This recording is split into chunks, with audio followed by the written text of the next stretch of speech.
chat up.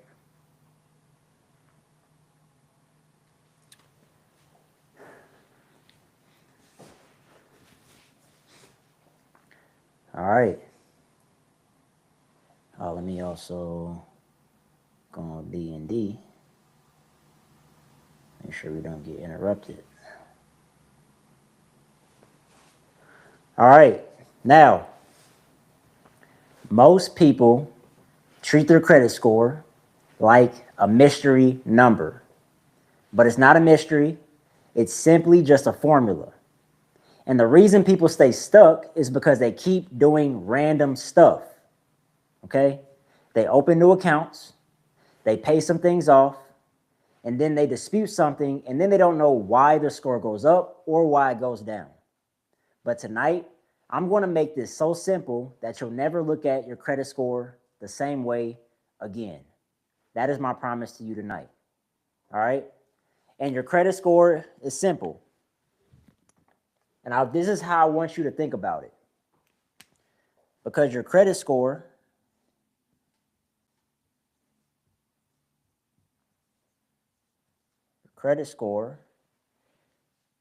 equals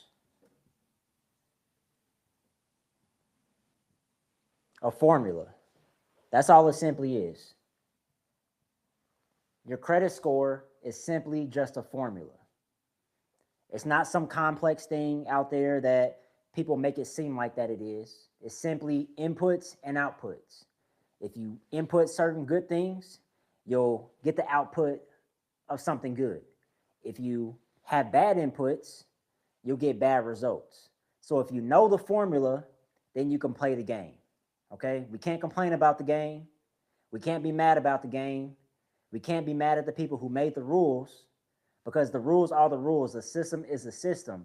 So the best thing that we can do is work with the system, understand the formula, understand the good inputs, the bad inputs, and do mainly good, and then we'll get good results. All right, so that's what we're going to be discussing tonight. Now, there's a dilemma out there. Which credit score matters most? Which credit score matters most? This is the common question that I get whenever I sit down with new clients or potential clients, or if I'm on these consultation calls, is that people do not know which credit score to look at, because most people are just looking at Credit Karma and they're thinking that that's the score that most lenders use. Now, I will say with Credit Karma, sometimes it's fairly close, but sometimes it's way off, okay? But here's the thing that you need to understand in 2026 when it comes to your credit score, is that most lenders rely on your FICO scores, specifically FICO 8 and FICO 9 for credit cards and personal loans. And they focus on industry-specific FICO models for your auto and your mortgage score. So that's why even if you look at your main FICO score and say you go apply for a new car or a new home, that might be slightly different because they're looking at the sub-models, the industry-specific scores, which is calculated slightly different. So we must understand these different nuances when it comes to credit scores and which ones matter the most. Now, the credit apps that you have on your phone usually show your Vantage scores, like Credit Karma, or even some of these credit building accounts out there, which your Vantage score was created by the credit bureaus. Now, I want to say one important thing. It's very important to not chase credit scores on these different credit score apps. Stop chasing the score. Stop chasing the score, because we're working backwards. Your goal should be to build lender-ready behavior. The goal should not be the score. The goal should be to have good behaviors, and then as a byproduct of that, your score will increase. That's a mindset shift that we have to have, because people get so caught up in the score, or they get so discouraged by the score, which then stops them from doing the necessary things that they need to do that involves a report, which if they get those handled, that handles the score on the back end. All right?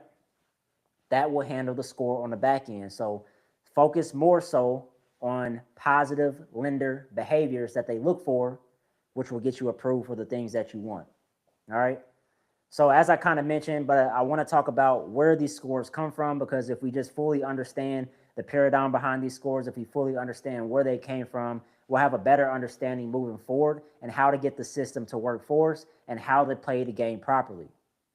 But here's why things get confusing. It's because FICO was created in the 1980s, and it was simply created to help lenders predict risk.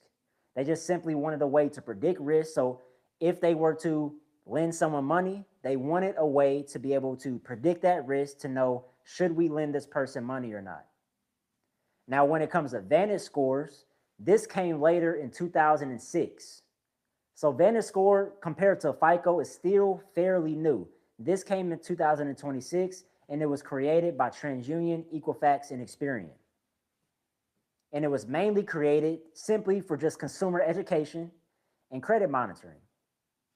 They wanted to give an easy way for people to look at their credit scores and kind of monitor where they are and potentially help them figure out where they need to go. Very simple. Now, each model, no matter if it's FICO or no matter if it's Vantage score, they still use the same credit reports. They still use the same credit reports. But the data just weighs differently compared to each model. That's it. That's the only difference. All right? And this is why your score does not align between each of the credit scoring apps that you have. So if you look on Credit Karma, or if you look on Experian, if you look on their Kickoff app, whatever it may be, that's why it's different across the board, or even that's why it's different across each credit bureau, is because they're the same reports. You have the same accounts on these reports, but they're just slightly different compared to whatever scoring model there is. And for those of you tuning in right now, I'm live on TikTok and YouTube right now. You can ask questions. You can ask questions, all right? This is interactive. This is interactive. You can ask questions as I'm going through this, but just want to let you guys know that. So when it comes to your credit scores, do not panic, okay, if you see these different scores. Like I said, the different scoring models, they just weigh differently, but depending on what's on your credit report. But the behavior that wins is the same. That's why I said we should not chase the score. Let's focus on the behavior. And I'm going to talk about what that behavior looks like and the things that you can do to be able to get through, to make sure that you're incorporating behaviors that get you the score that you want, and that makes this process so simple for you. All right? Do not chase the credit score numbers, chase the behaviors. So like I said, when it comes to this, it's the same report. All right? The same report gives you your FICO score. All right? The same report gives you your FICO score. Also, the same report gives you your Vantage score. The same report that you have, the accounts that you have that goes on your report, gives you the same, gives you your FICO score. That same report gives you Vantage. It's just a different formula, okay?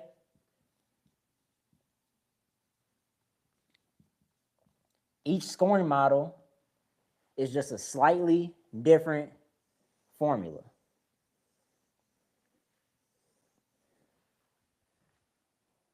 Easy to understand, all right? Now, tonight I'm going to talk about the 5 pillars to get this formula to work for you. So be sure to take notes, drop your questions, because if you don't know what controls your credit score, you'll keep doing random things to try to improve it. You'll keep taking this random advice that you see on TikTok, that you see on Instagram, that you see on YouTube, and just keep trying things and wondering why it's not working. It's because you don't understand the formula, you don't understand the game, you don't know where you're lacking, you don't know where you're doing good. And if you do not know that information, how can you know where you need to go and the proper steps that you need to take to get there? So I'm going to talk about these 5 pillars, and I'm going to give you a simple goal for each one of them. And if you follow these steps, I promise you, like this is not the live for a secret hack. This is not the live for some shady stuff. I'm going to give you very actionable things that if you stay to the end of watching this, you should get something from it. All right?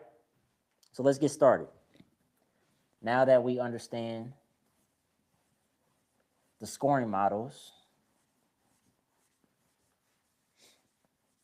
let's go ahead and talk about these 5 pillars. So when it comes to these 5 pillars, I broke it down into an acronym. The acronym is PALM. All right? The acronym is PALM. P A L M N. PALM. That's the acronym. All right? Every credit move that you make should improve one of these. And I'm going to talk about, and I'm going to break down each of these letters and what it means. And every move within each of these pillars should help you improve your credit score. So are y'all ready? If you're ready, let me know in the chat if you're ready to understand what PALM is and how to get this system working for you and how to understand your FICO score and how to understand what helps you, what doesn't help you, and also understand what you need to do next. So let's get started. So the first one that I want to talk about is the P. All right. The P equals payment history.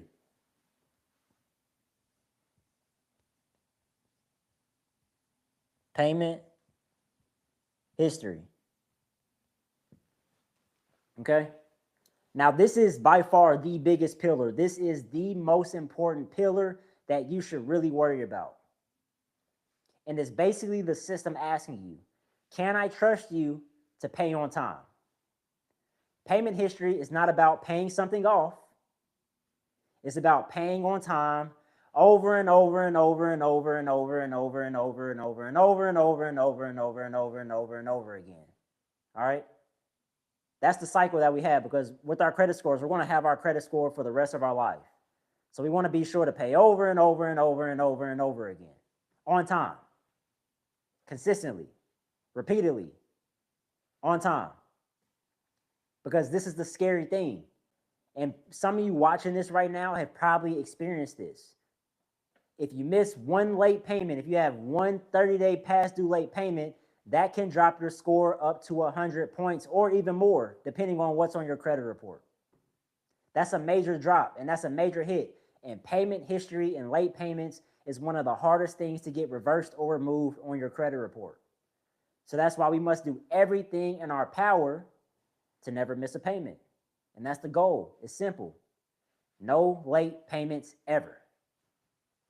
So whether you got to set up payment reminders, whether you need alarms on your phone, if you know you're going to miss a late payment, contact the creditor directly to see what type of programs they have, what type of hardship programs, what they can do to delay that due date payment. Whatever you have to do, never miss a late payment. Because this is what we want our credit report to look like. Let's use green because that's a better representation. So let's pretend for one year, 12 months. We want on-time payment, on-time payment, on-time payment, on-time payment, on-time payment, on-time, on-time, on-time, on-time, on-time, on-time, on-time, on-time, on-time, on-time. That's what we want our credit report to look like. Just green across the board. That's what we want it to look like, okay? What we don't want is to be on time, on time, on time, on time, on time. Wait for it. Late. Because this little section right here of late payments can destroy the progress that you made here. 5 late payments can destroy 12 plus late payments that you've had over the last few years. Negative can a lot of the times feel a lot heavier than the bad. And that's what we don't want. You can do a lot of good work, but if you mess up once, that can really set you back. It's just like with eating, right? It's just like with your diets. It's just like if you're trying to get in shape. You can go 2 weeks in a row of eating great, working out, doing all these good things for your body, getting these nutrients. But if you have 2 days of binge eating, of eating cake, candy, cookies, ribs, mac and cheese, grandma's cooking, cornbread, fried chicken, collard greens, mashed potatoes, and consume all that in a 2-day period, you can literally go and gain 5 to 10 pounds if you're stuffing your face and lose all that progress. And the same thing is true when it comes to late payments. You can mess up all this progress of on-time payments with just a few late payments. So that's why I say the one tactical thing for this is to no new late payments ever. Or if you have late payments currently, do something about them. If there's errors in the reporting, go and dispute these late payments to see if you can get those reversed to paid as agreed, if there are errors. Now, with these late payments, if you have them and if it's 100% accurate, current, and verifiable, you just got to let it age out. But then you need to make sure, starting at that point, no more late payments ever. All right? Now, let's go to the next one. Let's go to the A. Let's go. Let's get all this cleaned up.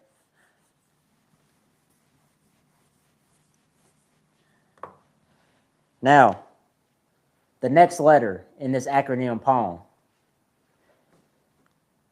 A equals amounts owed, aka utilization. Amounts owed, aka utilization. Now, with this one right here, when it comes to amounts owed, this is the fastest lever to seeing your score increase. Meaning, this one can change your score quicker than any other pillar up here. The A can change things quicker than any other lever up there. And utilization is just a percent of the limit that you're currently using on your current credit cards. So if you have a $1,000 limit and you're using $900 of that, the system and different lenders will see you as a risk. Even if you pay on time, they're still going to see you as a risk because you're using a lot of that limit. All right? Your score reacts, remember this right here. Your score reacts to what gets reported, not what you plan to pay later. So it's okay if you might be on time with this pillar of your credit score, but if you're always using that limit and that high balance is always getting reported to the credit bureaus, it's going to negatively impact your score. It's about, like I said, it's about what gets reported. It's not about what you plan to pay later. So we need to truly understand that. So the balance on your statement date is what really gets sent to the credit bureau. So that's what you really need to focus on when it comes to this section of your credit report and paying down your credit cards. You want to get your balances down before the statement closes. All right? So let's draw this out a little bit. I like visuals. Let's draw this out. So let's just say your limit equals $1,000. And as I just mentioned, let's just say your balance equals $900. So is that good or bad? Is that good or bad to have a limit of $1,000 with a balance that's going to get reported to the credit bureaus of $900? That's bad because we're using 90% of our credit limit. That is what we don't want. That is bad. We don't want that. Now, what's better and what you should aim for, so let's just say the limit's $1,000 but you have a balance that gets reported of $90. Which one is going to raise your score a lot higher? The limit of 900 or 90? 900 or 90? Which one is better? Of course, the 90. That's excellent.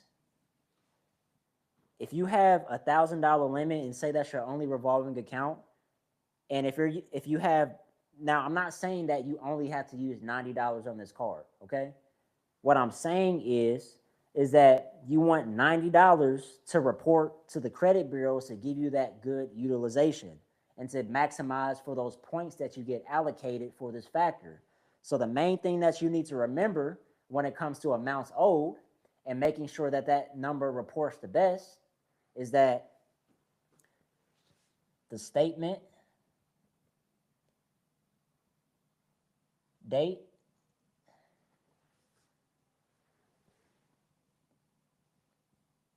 reports to bureaus. All right, we want to remember that we want to remember that the statement date reports the balance, and the due date, paying by that date, just means you avoid fees. That's all that means. But these are the two things that we want to understand. All right, we want to understand that the statement date reports the balance to the bureaus, and that's how you calculate and get that utilization. And paying by the due date just allows you to avoid fees. So what I mean by that is if you don't pay by the due date, you're going to get charged a late fee. But if you pay by the due date, you'll avoid the late fee. But what we care about most is making sure that, of course, paying down by the due date, but what's more important is making sure that we get that total statement balance down to 10% or below before that statement closing date, because that's what's going to get sent to TransUnion, to Equifax, and Experian. And that's going to help us the most when it comes to this factor. All right? So that is the A. So we talked about amounts owed. We talked about payment history. And then we talked about amounts owed. So let's go on to the next one.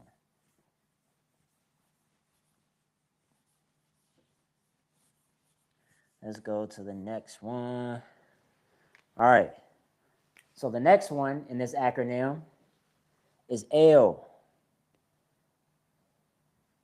It's L, and that stands for length of history. The L stands for length of history. Time is the biggest factor for this one right here. But the problem is we can't hack this. You can't hack time. You can't travel in the future, and you can't travel to the past, right? So the best time to work on this is yesterday and just let time do its thing. Now, when it comes to this, the system trusts people with longer history more than people with short credit history. That's why I say it's important to start building a day ago, a year ago, 3 years ago. It's more important to start way back then, but since we're here now, in case you haven't started yet, start now. Do not wait. All right? Now, one big mistake that I see when it comes to the length of history is that people close old credit cards because they just don't want them anymore, which that can be understandable. There's some credit cards out there, there's some accounts out there that have annual fees and things like that. But if you don't have to, if you're just doing it just because, you're actually hurting yourself. Like if you've had positive accounts for years on end and you just randomly decided to cancel it just because you don't use it anymore, but it wasn't costing you money, you're actually hurting yourself, and you're costing yourself money. You're costing yourself interest rates. You're costing yourself a good credit score. You're costing yourself just a proper structure of your credit report. Because when you close these accounts, that can shrink your history, But also, let's just say if you close a credit card, that can shrink your total utilization and your available credit. So, rule of thumb here is to always keep your oldest accounts open if they're not costing you money. If these accounts are not costing you money, keep these accounts open and do not close them ever. Because like I said, lenders like history. Long-term versus short-term. They like history. All right? That's what we care about. We like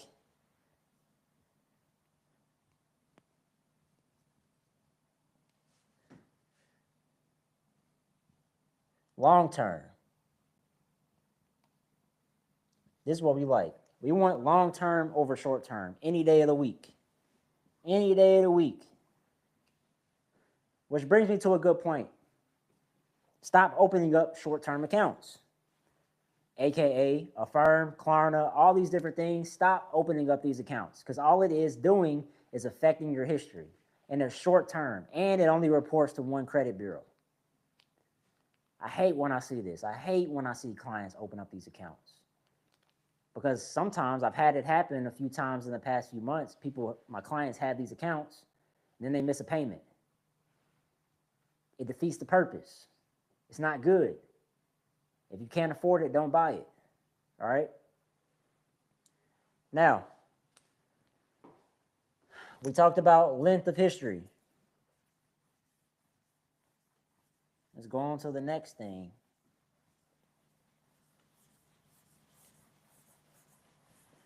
You're working through this. Now, we talked about payment history. We talked about amounts owed. We talked about length of history. Now we're on the M. And that equals mix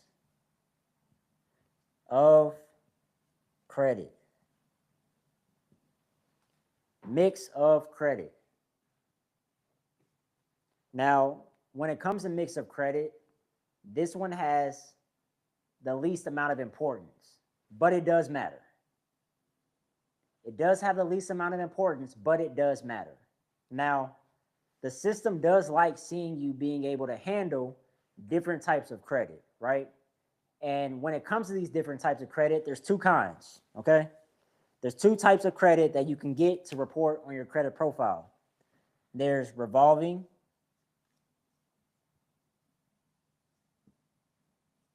and that equals credit cards. Oops, I'm spelling this stuff all wrong. Credit cards. So that's one type of credit. And then we have installment.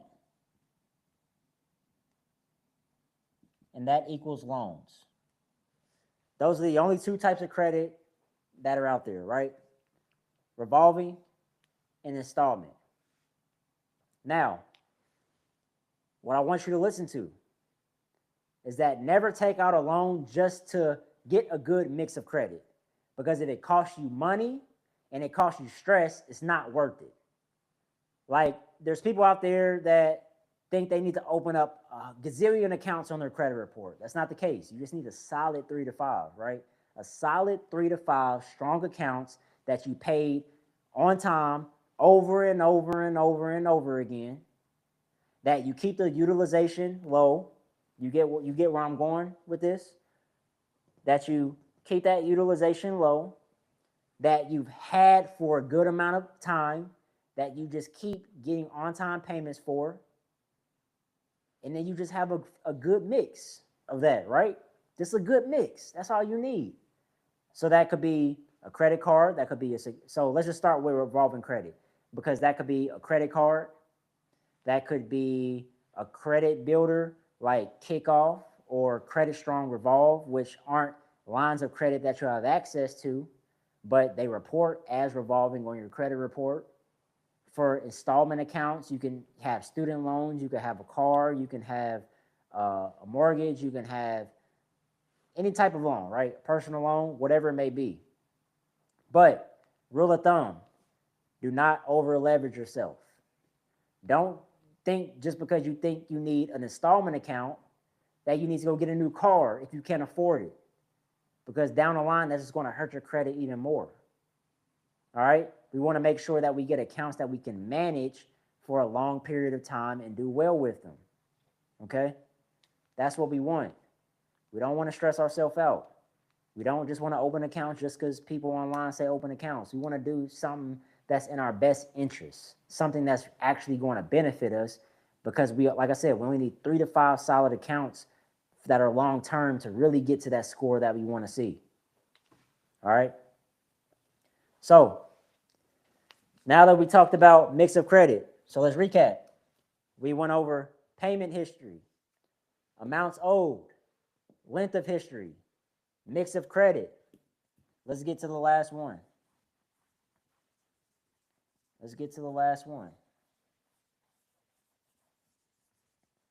Now, the N in PALM stands for new credit. The N stands for new credit. Oh, looks like the writing's backwards. Thanks for telling me. People ain't telling me. Let's turn the mirroring off. How about that? I think I fixed it. Appreciate it. So, let's talk about new credit. New credit is simply the system asking you, are you desperate to get credit? 1 or 2 increase isn't the end of the world when you start applying for stuff, right? But a bunch of increase in a short period of time can drop your score and scare lenders away and make them deny you because you look desperate. And this is why I tell people, make sure that you apply in seasons and not when you're in panic. Be strategic about applying. If you know you applied for 3 different things in the last 3 months, space the timeline out and apply for something down the line, okay? We don't want a bunch of inquiries that are bunched together because it's looking like we're just trying to, it's like a money grab. We're just trying to grab money. We're trying to get lines of credit, maybe because we're desperate, maybe because we're going through things and we need to get access to it. We want to be strategic about this, though. We want to be strategic. It's a system. We need to learn how to play the game. So when you have a little amount of inquiries on your credit report, so for example, say if you have 1 inquiry,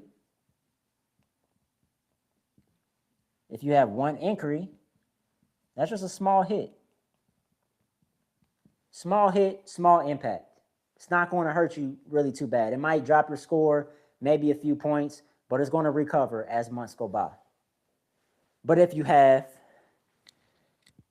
5 inquiries in one sitting, that's a red flag. That's a red flag. If you have 5 in one sitting. Lenders don't want to see that, okay? They don't want to see that. So let's be strategic. So we talked about PALM.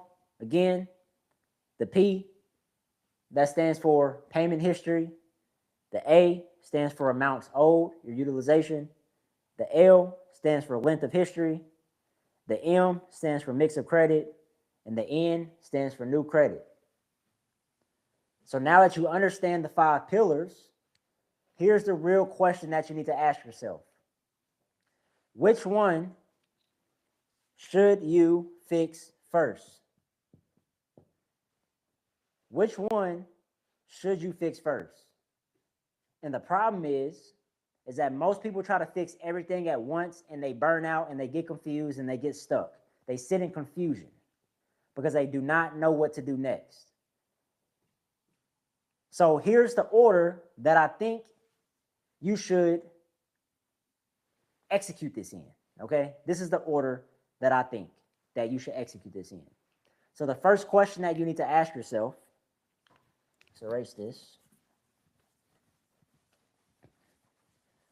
So when it comes to figuring out what you need to fix first to get the best credit score possible, number 1, what you need to do is stop late payments or Keep making payments on time. Scribble, scrabble. So if you're currently missing payments on different accounts, the number one thing that you need to do, because I said this is the biggest factor of your credit score, and missing just one late payment can tremendously hurt your score, is that you need to stop these late payments from happening. So whatever you have to do, contact the lender, start saving up money, stop using a bunch of your credit cards, whatever you need to do, make a plan to stop those payments. But also make sure that the current accounts that you have, you're making on-time payments on those. Because again, like I said, we want to make sure that we're making payments on time over and over and over and over and over and over and over and over and over again for the rest of our lives. All right? So that's the number one thing. Number two is you want to fix utilization. So how do you fix utilization? Go and add up all your credit limits, and then add up how much of your limits you're currently using. If you're over 30%, figure out a plan to get that paid down to minimum at least 30%. So whether you got to start saving money, whether you got to start making double payments monthly, whether you got to stop paying for these subscriptions and put that money towards your credit card bill, whatever you need to do, like I said, that is one of the biggest levers to see the fastest increase possible without having to dispute stuff and go through the credit repair process, because that simply right there can help you see that score boost that you're looking for. All right, that simple move right there. And then once you get below 30%, figure out how you can stay below 10% on a month-to-month basis before that statement closing date. All right. Now, number 3, the next thing that I would do is build positive accounts slowly but surely, because time beats all. As I mentioned, we like long-term accounts. We don't want to have 10 to 20 accounts that we have to keep up with. We don't need that to have a high credit score. I like slow and for sure. I don't like adding stuff super fast and then we can't keep up with this stuff, right? We want to build positive accounts slowly but surely. We're thinking 5-10 years down the line. We're thinking down the line of how these accounts that we currently have right now, or how these accounts that I'm going to add, these few accounts, whether it's revolving or installment, how can these help me long term? Slowly but surely. That's what we want. And then lastly, number 4, we just want time to do its job. Simple. Just let time run its course. As long as we do all those things that I previously mentioned right there, and then we let time do its course, there's no doubt in my mind that we're going to get to where we want to be. That you're going to get into your new home. That you're going to get your new car. That you're going to learn, that you're going to be able to get access to high limit credit cards that benefit you. That you're going to be able to get access to that business funding because you let time do its time. You made on-time payments on all your accounts. You kept your utilization low. You had a good credit mix, your whatever it may be, and you let time do its job. There's no doubt in my mind that you're going to get all the goals that you achieve and want to get. So as I close out, the homework that I have for you, and this is what I believe that you should do after watching this video right now, is number 1, I want you to identify which pillar is hurting you the most. Whether it's your payment history, your utilization, your length of credit, your credit mix, or just applying for a bunch of different credit that you don't need. That's what I want you to figure out first. And then go work on it. Just pick one. Pick one. Number 2, I want you to pick one move and keep it perfect. and make that the best move that you can make in 2026. So whether it's making on-time payments, if you're committed to that, do that. If you're committed to keeping your utilization low, choose that one and that one only, and focus on it and master it. All right.